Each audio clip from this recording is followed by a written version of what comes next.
Estava vendo aqui, muito dentro desse tema do que às vezes são muitos os pedidos de aconselhamento, né? Eu não tenho pressa de fazer e nem tenho. Às vezes tem programas que eu nem pego nesses papéis. Quando a conversa é boa, eu sei que ela é já naturalmente, esclarece muitas coisas, muitas perguntas, aquelas que estão aqui.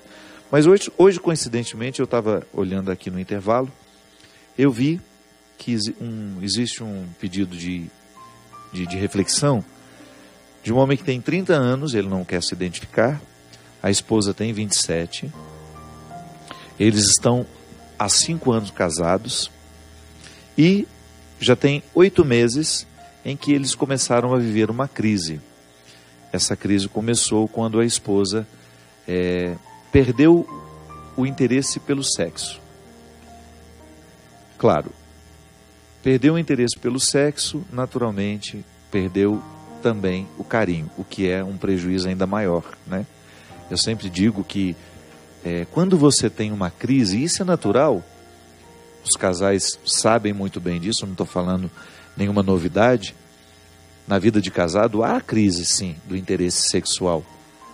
Mas quando o carinho continua, parece que a crise fica mais fácil de ser superada. Mas aqui não. Neste caso, perdeu também todas as instâncias do carinho. Ficou uma relação muito dura. E ele está dizendo que a ama muito e que por causa deste amor ele ainda não traiu. Mas que ele está sentindo que não terá outra solução a não ser viver a traição. E que, se não houver uma solução para o problema, vai então pedir a separação. Mas ele está dizendo aqui que ele se sente muito torturado por isso, por ver no conflito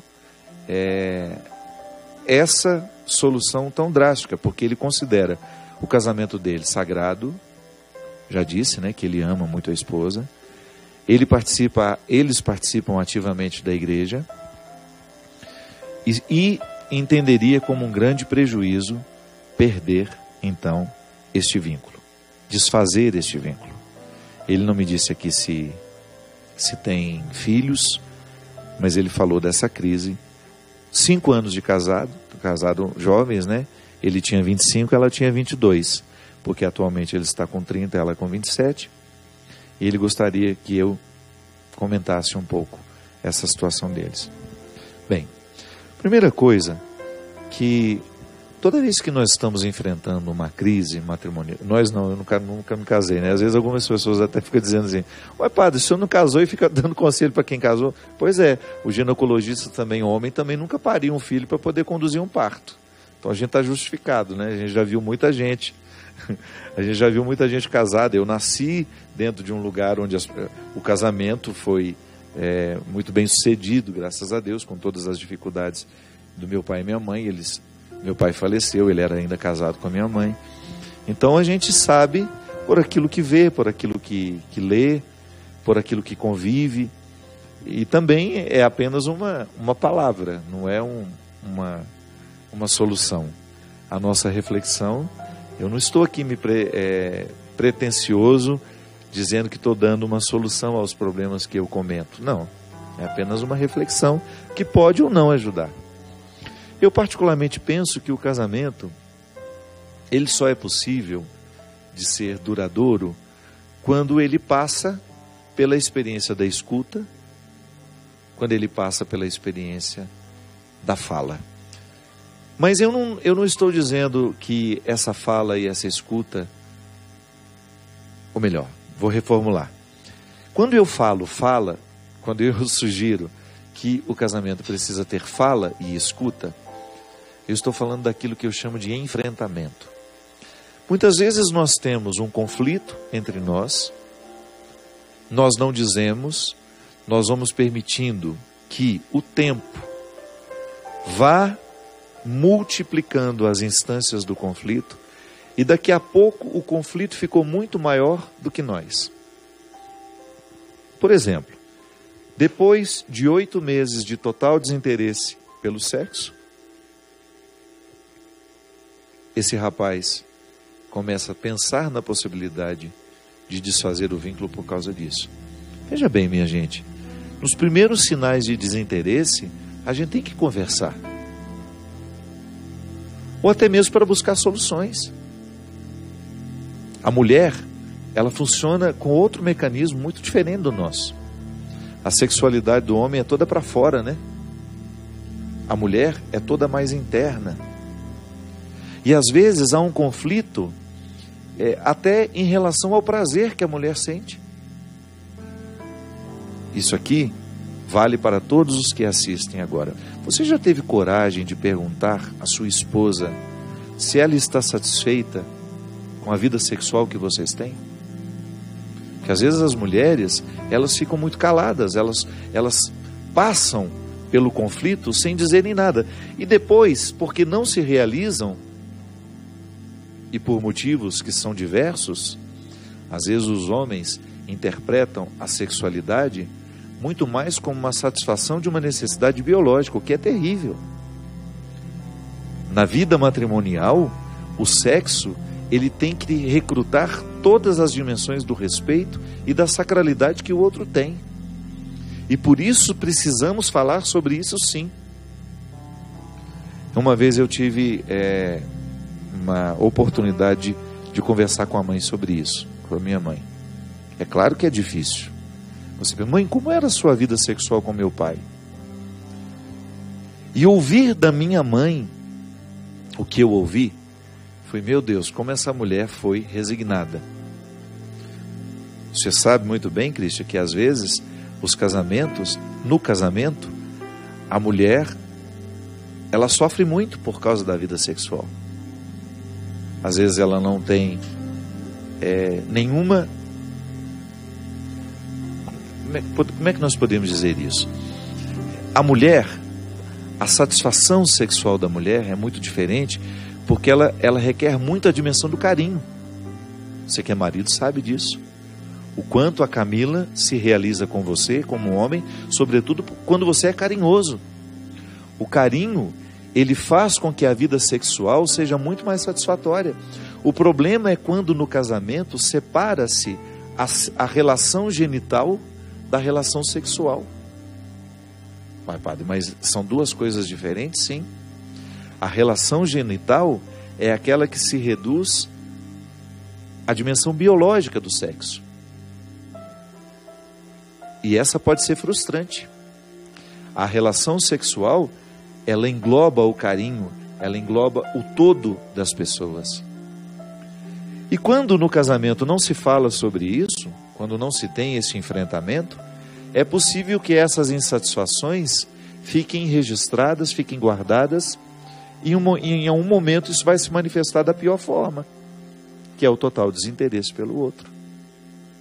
Porque quando uma das pessoas que compõem essa relação sente-se desrespeitada ou até objetificada pelo outro, porque o que é a objetificação? Quando alguém na relação sexual percebe que ela foi apenas uma instância biológica de satisfação. Acabou o sexo, ou aquele sexo quase que animalesco, sem carinho, sem respeito, isso tem prazo de validade. O que faz a vida sexual de um casal ser frutuosa é quando ela nunca perde a dimensão do afeto, do carinho. Aí é verdadeira vida sexual. Não se limita a ser uma vida genital. Não se limita a ter uma relação genital, mas tem uma relação sexual. Aí volto a dizer, se a gente não está habituado a falar do que nos conflitua, o outro não vai saber o que está acontecendo. E aí, minha gente, vale para todas as dimensões da vida familiar. Se nós não colocamos os problemas de forma organizada e ordenada, eu até costumo dizer que a gente precisa criar situação para falar do problema. Porque às vezes a gente quer resolver o problema dando um grito e saindo da porta, pela porta fora. Não. Isso não resolve o problema, isso não é comunicação. Às vezes nós queremos resolver os nossos conflitos com os nossos filhos aos gritos, no momento que não é apropriado, num formato que não é apropriado.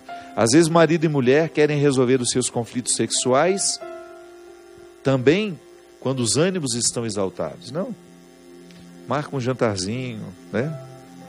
Organiza alguma coisa na sua casa só para você e ele. Ou quando é seu filho que está precisando ouvir alguma coisa. Meu filho, vamos sair comigo hoje? Só nós dois? Vamos jantar fora? Mas cria a situação. Não permita que o celular fique ali no meio, interrompendo a comunicação entre vocês. Olha, nós vamos desligar o celular, porque nós vamos ter meia hora de conversa. Durante meia hora você não responde seus WhatsApps, você não vê as suas redes sociais, e eu farei o mesmo, porque eu preciso ter uma conversa séria com você. Você estabelece o momento. Você marca no tempo que houve uma conversa para discutir um determinado assunto. Aí sim, a escuta e a fala ganham uma outra autoridade. Mas nós muitas vezes queremos resolver os conflitos, os problemas, sem termos criado a situação. Nós queremos resolver os nossos problemas sem falar e sem ouvir do jeito certo. Porque há um jeito certo de dizer as coisas. Às vezes nós vamos dizer algo muito pesado, muito difícil, e nós podemos fazer isso sem que isso pareça tão afrontoso ao outro. Vai depender da forma como nós fazemos. Um sorriso nos lábios para poder falar com mais serenidade, o tom de voz, tudo é um aprendizado. Posso dizer coisas pesadas ao outro e ele me ouvir de um jeito leve. O conteúdo era pesado, mas eu busquei uma forma de dizer leve.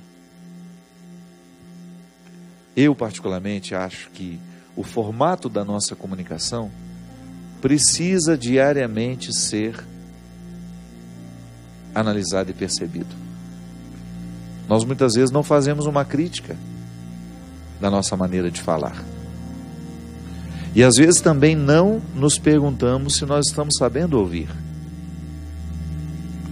Se a gente não sabe falar, se a gente não sabe ouvir, nós teremos muita dificuldade de ter relações saudáveis com os nossos filhos, com os nossos maridos, com as nossas esposas, com nossos irmãos e até mesmo com nossos amigos. É um aprendizado. E eu acho que a nossa vida cristã, ela perpassa todas as nossas dimensões. Inclusive, me ensinando um jeito de falar, um jeito de ouvir. Eu, porque sou cristão, devo ter um jeito específico de ouvir o outro. É meu empenho, é meu desafio. E a gente sabe muito bem como é interessante, como nos faz bem encontrar alguém que sabe ouvir. Às vezes nós andamos longas distâncias para termos a oportunidade de encontrar uma pessoa que é especialista em escutatória. Da mesma forma como andamos longas distâncias também para escutar uma pessoa que sabe dizer. Aquela pessoa que parece que abre um caminho na nossa alma com a palavra que diz. São as pessoas naturalmente conselheiras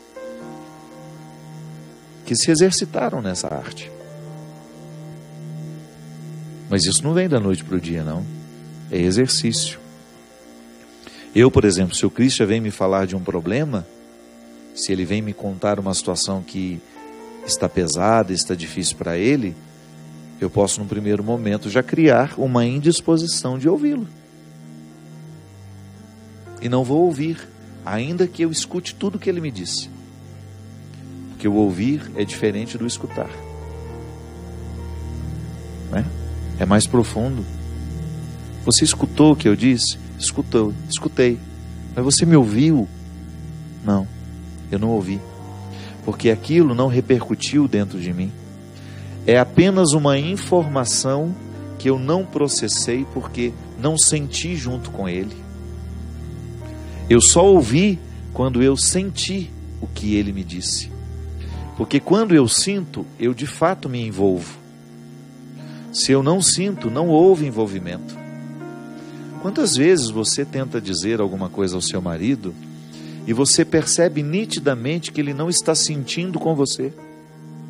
Então o problema continuou sendo só seu, muito embora o problema o envolva também. É uma dificuldade no relacionamento que ele tem um nível de responsabilidade, mas você diz para ele e ele não ouve o que você diz, porque ele não sente com você. A solidão só termina, minha gente, quando nós percebemos que o outro está sentindo com a gente.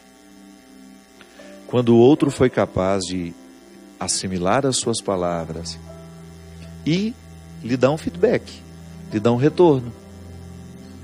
Geralmente com palavras que começam assim: eu compreendo o que você está dizendo, reconheço que eu também tenho uma parte neste erro, vamos lutar juntos, vou fazer de tudo para ficar atento, para que isso que está errado entre nós possa ser reencaminhado, possa ser consertado. Agora, se o outro não sente comigo o que eu estou dizendo para ele, o problema continua sendo só meu. Aí a sensação de solidão continua me atormentando, continua me dificultando, e o vínculo deixa de ser, ele deixa de existir. Embora continuemos casados, embora continuemos irmãos, continuemos mãe e filho, pai e filho, amigos, o vínculo continua no seu nome, mas não continua na sua prática. Ele não tem repercussões na prática.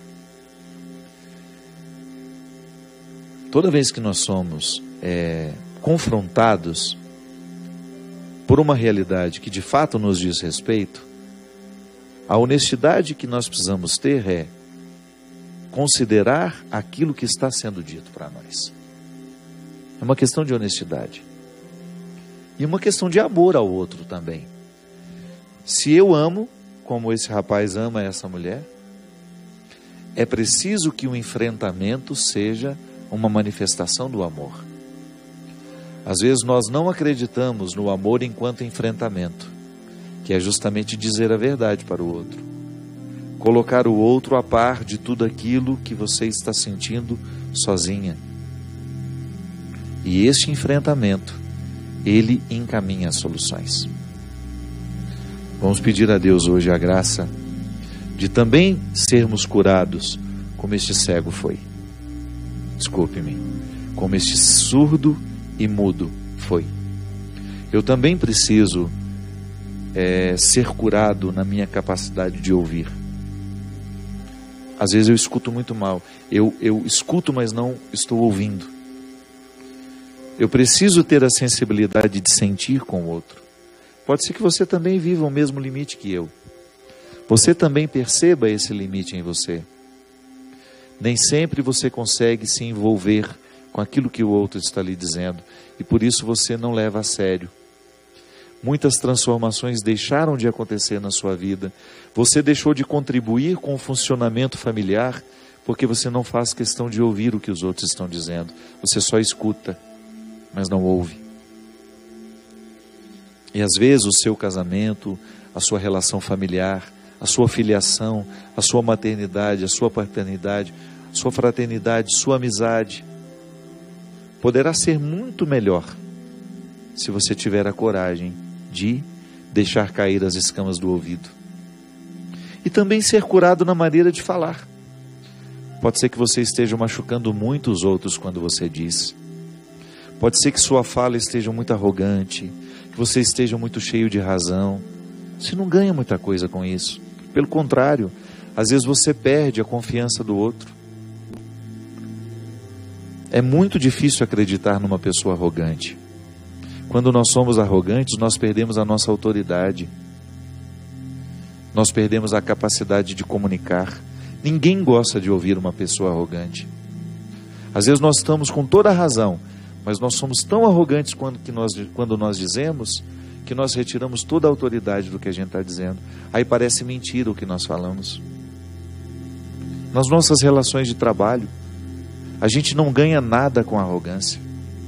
Agora a gente ganha com a palavra conselheira, com a palavra amorosa, com a palavra que demonstra um interesse pelas soluções, pela palavra que demonstra um desejo de encaminhar o melhor para nós. E por que a gente insiste num formato que não ajuda a resolver? Por que insistir num formato, num jeito de ser gente que não contribui em nada nos meios onde nós frequentamos? Vamos deixar cair por terra a arrogância da palavra. Vamos aprender os formatos mais amorosos. Volto a dizer, há uma forma de dizer coisas pesadas, sérias, graves, de um jeito leve, de um jeito amoroso. A gente ganha muita confiança do outro quando nós abrimos mão da nossa arrogância. É a verdadeira liderança. O líder é aquele que é capaz de convencer os outros do bem que ele propõe de forma leve e de forma serena. E é muito bom a gente ser liderado por pessoas assim, que são capazes de propor desafios, mas com leveza. Por isso que nós somos fascinados pela palavra de Jesus, que continua nos motivando, coisas muito difíceis, porque não mudamos uma vírgula do que Jesus nos propôs. Continua sendo dura a palavra do Evangelho. Continua sendo muito difícil a proposta que Ele nos fez. Mas Ele o fez de maneira tão amorosa, de maneira tão carinhosa, tão misericordiosa, que ainda hoje nós continuamos acreditando na possibilidade de que essa proposta só nos faça bem. Como nos disse o Evangelho de hoje, Jesus passou fazendo o bem. Foi só o que Ele fez, o bem, quando ouviu e quando disse. Queiramos a mesma coisa, façamos do mesmo jeito, porque nós vamos fazer muito bem àqueles que passarem por nós, ou porque nós ouvimos certo, ou porque dissemos o que precisava ser dito. A salvação do outro passa, muitas vezes, pela nossa capacidade de ouvir e pela capacidade de dizer. E a nossa salvação também nos chega quando alguém nos ouviu do jeito certo, ou então nos disse o que precisávamos ouvir. Derrame sobre nós, sobre os nossos corações, a bênção e a proteção do céu, o Deus Todo-Poderoso, Pai, Filho e Espírito Santo. Amém. Até a semana que vem, se Deus quiser.